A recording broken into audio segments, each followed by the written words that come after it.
Welcome back to Vitality Kitchen. Shelby with you again today, and we are going to be making farro with tomatoes. I am absolutely up to my ears in tomatoes right now, so this is a great way to use some of them up. It's a delicious summer dish, and it's very easy. So to kick things off, we're going to add 2 cups of water to a large saucepan, and we are going to add a cup of farro. So this is a beautiful grain, lovely, healthy, delicious, little chewy. It's great. I'm gonna add in this cup, and this is into a cold pan, and I'm gonna let it soak. So this helps it cook a little faster. So we're gonna let it soak for about 5 or 6 minutes, not too long. While that is soaking, we are going to prep and then add our veggies. So as we are prepping, once things are chopped, then we can toss them right in. Now I did take the liberty of chopping everything ahead of time because it's very boring to sit and watch it all. So I'll show you what I'm adding.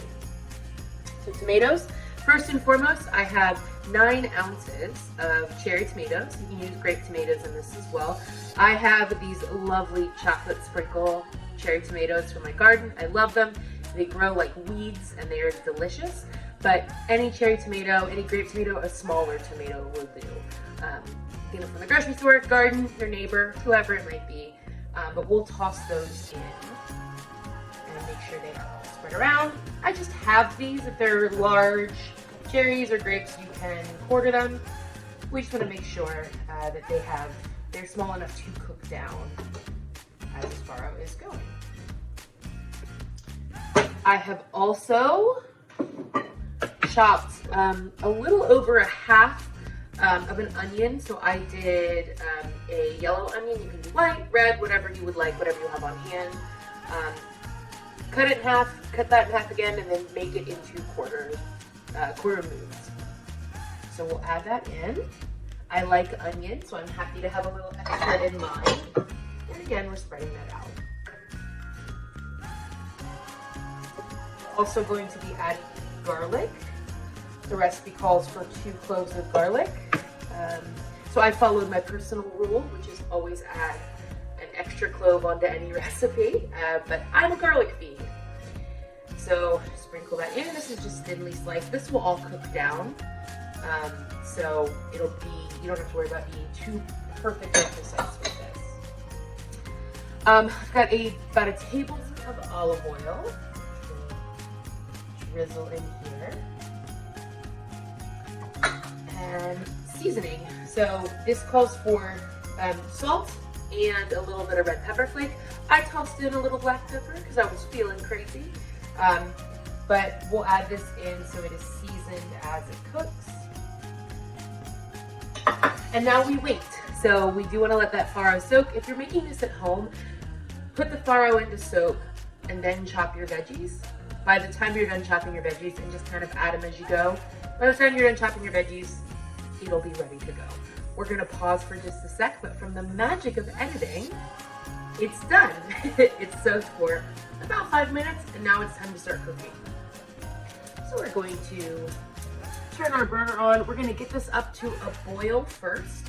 Leave it uncovered. Once you get it to a boil, take it down to a simmer, and we're gonna start a timer for about 30 minutes. Stirring occasionally, making sure nothing is sticking. What we're looking for is the farro to be tender, but still chewy, and everything will be melted together. Most of the cooking liquid should also be absorbed. If you find you need to go a little further, great, but just keep an eye on it. Should be done around the half-hour mark. That may differ slightly depending on the kind of farro you have, but for the most common stuff you can find in the grocery store, it should take about 30 minutes. I'm gonna get this up to a boil, reduce it down to a simmer, and I will check in with y'all when it is just about done. All right, it's been 30 minutes and my farro is tender, but still chewy. All the cooking liquid is gone. The onions are soft. Everything smells tomatoey and garlic. Absolutely beautiful. Now that it's done, I'll turn off the heat. It's great to serve immediately. It will also hang out well. This is a great meal prep for you. Cover it with a little bit of Parmesan cheese if you want, a little finely grated parm. as well as if you have any herbs. The recipe suggests basil, which would be delicious with this.